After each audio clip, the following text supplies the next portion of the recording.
અમરેલીના મોટા મુંજિયાસરની પ્રાથમિક શાળામાં ચોંકાવનારી ઘટના સામે આવી છે। 30 થી 40 વિદ્યાર્થીઓએ હાથમાં કાપા માર્યા છે। અમરેલી જિલ્લાના મોટા મુંજિયાસર ગામની સરકારી પ્રાથમિક શાળામાં એક ચોંકાવનારો કિસ્સો સામે આવ્યો છે। અહીં અભ્યાસ કરતા એક સાથે 10 કરતાં પણ વધારે બાળકો હાથે કોઈ તીક્ષ્ણ વસ્તુથી ઈજાના નિશાન થયા હોવાની ચોંકાવનારી વિગતો સામે આવી છે। આ અંગે ગામના સરપંચને જાણ થતાં સરપંચે સમગ્ર મામલાની તપાસ થાય તે માટે શિક્ષણ વિભાગ અને પોલીસને અરજી આપી હતી અને તપાસની માંગ કરી છે। એક સાથે મોટી સંખ્યામાં પ્રાથમિક શાળામાં અભ્યાસ કરતા બાળકોના હાથ પર ઈજાના નિશાન જોવા મળતા સમગ્ર જિલ્લામાં ચકચાર મચી ગઈ છે। પ્રાથમિક શાળામાં શું થયું? અમરેલી જિલ્લાના બગસરા તાલુકાના મોટા મુંજિયાસર ગામની સરકારી પ્રાથમિક શાળામાં ચોંકાવનારો કિસ્સો સામે આવતા શિક્ષણ તંત્રમાં ખળભળાટ મચી જવા પામ્યો છે। એક સાથે 30 થી 40 જેટલા બાળકોના હાથમાં કોઈ ઈજાના નિશાન થયા હોવાની ઘટના સામે આવી છે। આ અંગે ગામના સરપંચ જયસુખભાઈને જાણ થતાં તેણે શિક્ષણ વિભાગ અને પોલીસને પણ સમગ્ર મામલામાં ઊંડી તપાસ થાય તેવી અરજી કરતા હાલ જિલ્લાના શિક્ષણ વિભાગમાં ભારે ખળભળાટ મચી જવા પામ્યો છે।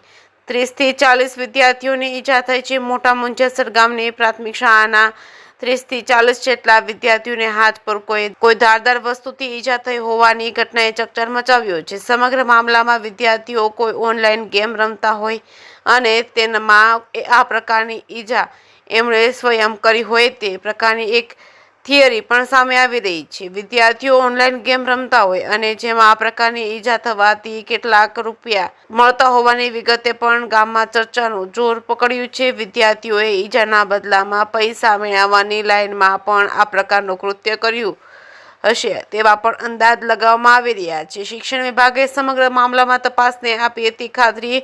અમરેલી જિલ્લા શિક્ષણ અધિકારી કિશોરભાઈ માયાણીએ માધ્યમને વિગતો આપતા જણાવ્યું હતું કે સમગ્ર મામલામાં શિક્ષણ વિભાગ સ્વતંત્ર રીતે પણ તપાસ કરશે અને વિદ્યાર્થીઓની ઈજા શાળા સમય દરમિયાન થઈ છે કે અન્ય પ્રકારે તેને લઈને પણ તપાસ કરવામાં આવશે। શાળામાં જેટલા શિક્ષકો છે તે તમામ શિક્ષકોની સાથે વિદ્યાર્થી અને શક્ય બને તો તેમના વાલીઓની પણ પૂછપરછ શિક્ષણ વિભાગ દ્વારા કરી સમગ્ર ઈજાના મામલામાં કોણ સામેલ છે તે તપાસ બાદ કોઈ અંતિમ નિષ્કર્ષ મળી શકે તેમ છે। પરંતુ હાલ શિક્ષણ વિભાગ આ મામલાને ગંભીરતાથી લઈ તપાસ કરી રહ્યું છે। જેકેસી ગુજરાતી સાથે રોમિલ મળવર બગસરા। મારું નામ હર્ષાબેન બાબુભાઈ મકવાણા અને હું આચાર્યમાં છું। સિનિયોરિટી પ્રમાણે મારે ચાર્જ આવે છે। અમારે 8 ટાટની જગ્યા ખાલી છે એટલા માટે અમારી સ્કૂલમાં 18-19 તારીખની આજુબાજુ આવું કંઈક બનેલું।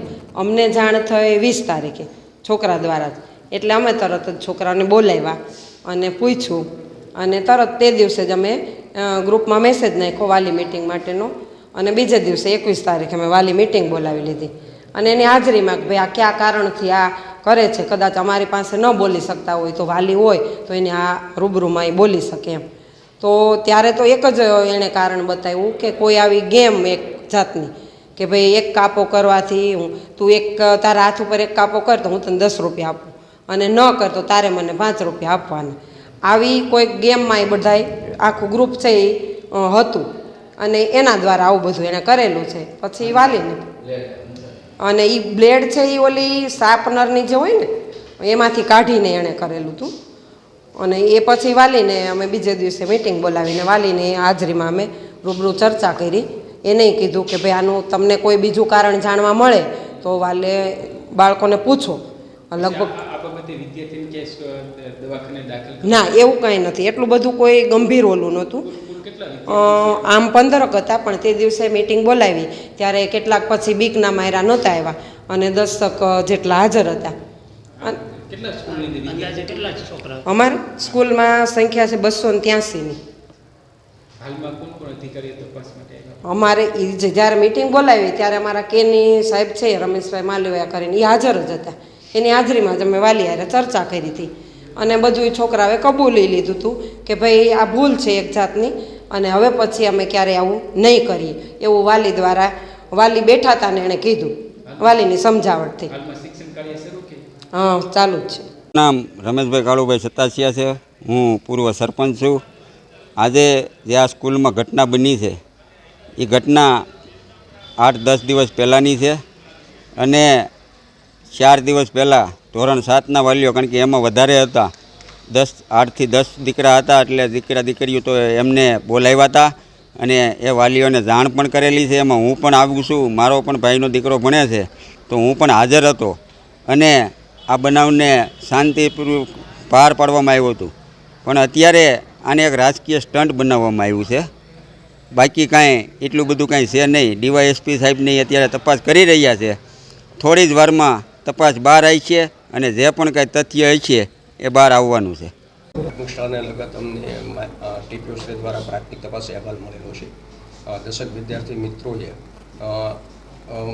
શાર્પરના બ્લેડથી પોતાના હાથ ઉપર કાપા મારવાની એક્ટિવિટી કરેલી છે. આ બાબતે કોઈ ક્રિમિનલ સાઇડ નહીં, બટ વિદ્યાર્થીના બિહેવિયરને લગત બાબત હોય એવું પ્રાથમિક દ્રષ્ટિએ જણાઈ આવે છે. અમે વિદ્યાર્થીઓ સાથે બી મળશું, કાઉન્સેલિંગ કરશું, શિક્ષકની સાથે પણ ચર્ચા કરશું, પેરેન્ટ્સની સાથે બી ચર્ચા કરશું અને ખરેખર વાસ્તવિક રીતે વિદ્યાર્થીએ કયા સંજોગોમાં અને કઈ રીતે આવું કૃત્ય કરેલ છે એ જાણશું. અને કોઈ કક્ષાએ આમાં એવી બેદરકારી ધ્યાન ઉપર આવશે તો પછી શિક્ષાત્મક કાર્યવાહી કરશું. પોલીસ તપાસમાં સંભવ જ છે, કારણ કે અમને પ્રાથમિક તપાસ ટીપીઓ આપ્યો છે, એમાં 10 વિદ્યાર્થીઓ મેન્શન કર્યા છે. બટ ઇવન તો અમે વેરી ડિટેલમાં ઇન્વેસ્ટિગેશન કરશું. 20 વિદ્યાર્થીઓ હોય, 25 વિદ્યાર્થીઓ, પણ ઘટના કઈ રીતે અને કેવા સંજોગોમાં બની અને વિદ્યાર્થીઓ આવું કરવા માટે કઈ રીતે પ્રેરાયા એ સૌથી ઇમ્પોર્ટન્ટ વસ્તુ છે. અગાઉ તાલુકા પ્રાથમિક શિક્ષણ અધિકારી સ્કૂલની મુલાકાત લીધેલી, વાલી સાથે ચર્ચા બી કરેલી, વિદ્યાર્થીઓ સાથે કાઉન્સેલિંગ બી કરેલી છે. આવવાનો કોઈ પ્રશ્ન ઉપસ્થિત એટલા માટે થાય નહીં એમાં કે એવી કોઈ ગંભીર ઇન્જરીનો વિષય અત્યાર સુધી ધ્યાન ઉપર આવેલો નથી. ઇવન જો અત્યારે મેડિકલ ટીમ આવી રહી છે એ બી ચેક કરશે. બટ સમય દરમિયાન શિક્ષકો અને ટીપીઓશ્રીએ પેરેન્ટ્સ સાથે અને વિદ્યાર્થીઓ સાથે એકવાર કાઉન્સેલિંગ અને મિટિંગ પણ કરેલી છે, એટલે છુપાવવાનો કોઈ પ્રશ્ન હોય એવું જણાય આવતું નથી. પ્રક્રિયામાં વિદ્યાર્થીઓને શીખવા માટેના સોર્સિસ ઘણા બધા પ્રકારના અવેલેબલ છે. વિદ્યાર્થીઓ સ્કૂલમાંથી શીખતા હોય છે, કુટુંબમાંથી, સમાજમાંથી, પડોશમાંથી, પ્રિન્ટ મીડિયામાંથી, ઇલેક્ટ્રોનિક મીડિયામાંથી ઘણા પ્રકારનું શિક્ષણ મેળવતા હોય છે. સારી વસ્તુ બી હોઈ શકે, નબળી વસ્તુ બી હોઈ શકે. તો એ મહત્ત્વની વસ્તુ એ છે કે વિદ્યાર્થીએ આ જે વર્તન કર્યું છે એ ખરેખર એ કયા સોર્સિસથી એમને જાણવા, શીખવા કે પ્રેરણા મળી છે એ અમે જાણવાની કોશિશ કરીશું. અને પછી પ્રોપર વે વિદ્યાર્થીઓનું માત્ર એક સ્કૂલમાં નહીં, તમામ સ્કૂલોમાં વિદ્યાર્થીઓનું પ્રોપર વે કાઉન્સેલિંગ થાય અને આ પ્રકારની ઘટના ન બને એ માટેની તકેદારી રાખવાના પૂરેપૂરા પ્રયત્નો કરશું. તે ધોરણ 6, 7, 8ના વિદ્યાર્થીઓ પ્રાથમિક તપાસ અહેવાલોમાં મેન્શન થયેલા છે, બટ ઇવન તો એ બી અમે ડિટેલમાં દઈશું કયા ધોરણ કે કયા વય કક્ષાના વિદ્યાર્થીઓ આમાં સામેલ થયેલા છે. બંને જેન્ડર એ ફર્ધર ઇન્વેસ્ટિગેશનમાં તમામ વસ્તુઓ સામેલ કરી દઈશું. હું મલ્લવિયા રમેશભાઈ, બગસરા તાલુકો ટીપીઓ ચાર્જમાં. આ મોટા મુંજિયાસર પ્રાથમિક શાળાની અંદર વિદ્યાર્થીઓએ સંચાની અણી કાઢવાની બ્લેડ કાઢી અને શરીરે જુદા જુદા કાપા મારેલા હતા. ત્યારે આ લોકો શિક્ષકોને ખબર પડી ત્યારે શિક્ષકોએ વાલી મિટિંગ બોલાવી. વાલી મિટિંગ બોલાવી ત્યારે મને ફોન કરી અને જાણ કરી, તો હું વાલી મિટિંગમાં હતો. ત્યારે 8થી 10 વિદ્યાર્થીઓ વાલી મિટિંગમાં ઊભા થયા હતા. ત્યારે બધું માર્ગદર્શન આપ્યું. વાલીઓએ સ્વીકાર્યું કે વાલીઓને નહોતી ખબર, શિક્ષકોને ખબર પડી એટલે તરત એને વાલી મિટિંગ બોલાવી હતી. ત્યાર પછી કોઈ પણ જાતનો પ્રશ્ન તો વાલીઓને કીધું તમને બીજું કંઈ જાણવા મળે તો તમે જાણ કરજો, પણ એ બાબતનો કોઈની અત્યાર સુધી કે આજ સુધી કોઈ જાતની ફરિયાદ આવેલી નહોતી. કાલ સાંજે 5 વાગ્યાથી આ બધી ફરિયાદ શરૂ થઈ હતી. આ તારીખે હું કેની તરીકે અથવા ટીપીઓ તરીકે હું તે દી એક જ આવ્યો હતો, બાકી કોઈ ફરિયાદ નહોતી. શાળાના આચાર્યની પણ ફરિયાદ નહોતી, શાળામાં પણ કોઈ વાલીની ફરિયાદ નહોતી ત્યાર સુધી. કાલે 5 વાગ્યા પછી ટીપીઓ ઓફિસે પીએસઆઈને સંબોધી અને નકલ રવાના કરી હતી. ખાલી બગસરા પોલીસ સ્ટેશનના મોટા મુંજિયાસરની એક ઘટના સામે આવી છે, જેનામાં મોટા મુંજિયાસરની જે પ્રાથમિક શાળા છે એનામાં ધોરણ 1 થી 8ના જે વિદ્યાર્થીઓ ભણે છે એનામાંથી 20 થી 25 આશરે જેટલા બાળકો છે એમને પોતાના હાથ પર આ બ્લેડ મારેલી છે. અને આ જે ઘટના બની છે એનું મુખ્ય કારણ એવું છે કે જે બાળકો છે એ પોતપોતાની જોડે રમતમાં એકબીજા જોડે શરત મારે, બેટ મારે કે જો તું આ હાથમાં જો પોતાની રીતે બ્લેડ મારીશ તો એને 10 રૂપિયા નહીં આપવાના, જો ન મારે તો એને બ્લેડ આપવાનું. એટલે ઇન અ વે ડેર જેવું છે આ ગેમ. જે બાળકો છે એ પોતાની રીતના આવી રીતના જે પોતાના હાથમાં છે એ આવી બ્લેડ મારેલી છે. શાળાના જે પ્રિન્સિપલ છે એમને 18 કે 19 તારીખે આ ઘટનાની જાણ થયેલી. 21 તારીખને એમણે જે શાળાના જે વાલીઓ છે એમની મિટિંગ બોલાવી અને એનામાં તાલુકા જે કેળવણી નિરીક્ષક છે રમેશ માલવિયા એ પણ હાજર રહ્યા હતા અને બધા બાળકોને અને વાલીઓને આની જાણ કરવામાં આવી હતી અને જે બાળકો છે એમણે પણ ભવિષ્યમાં આવી કોઈ પણ કૃત્ય નહીં કરે એવી બાંહેધરી આપી હતી. એઝ ઓફ નવ વિડીયો ગેમનો કોઈ રોલ સામે નથી આવ્યો અથવા કોઈ પણ બાળકે કોઈ મોબાઈલમાંથી જોઈ અને આવું શીખ્યા હોય એવું અત્યાર સુધીમાં જાણ નથી કરી. પણ આ જે છે એમણે બધાને સાંભળી અને ક્યાંકથી કર્યું હોય એવું લાગે છે. પણ એઝ ઓફ નવ વિડીયો ગેમનો અથવા મોબાઈલનો આનામાં કોઈ રોલ સામે આવ્યો નથી. ટોટલ બનાવમાં આજે આશરે છે એટલે 20 થી 25 બાળકો આનામાં સામેલ છે અને એમને હાથ પર આટલી જે છે એ નાનકડી ઈજાઓ મળેલી છે. આ ઘટના એવી રીતના બની છે કે જે બાળકો છે એ પોતાનું જે પેન્સિલનો જે શાર્પનર હોય એની બ્લેડ છે એ સમહાવ કાઢી લેતા હતા.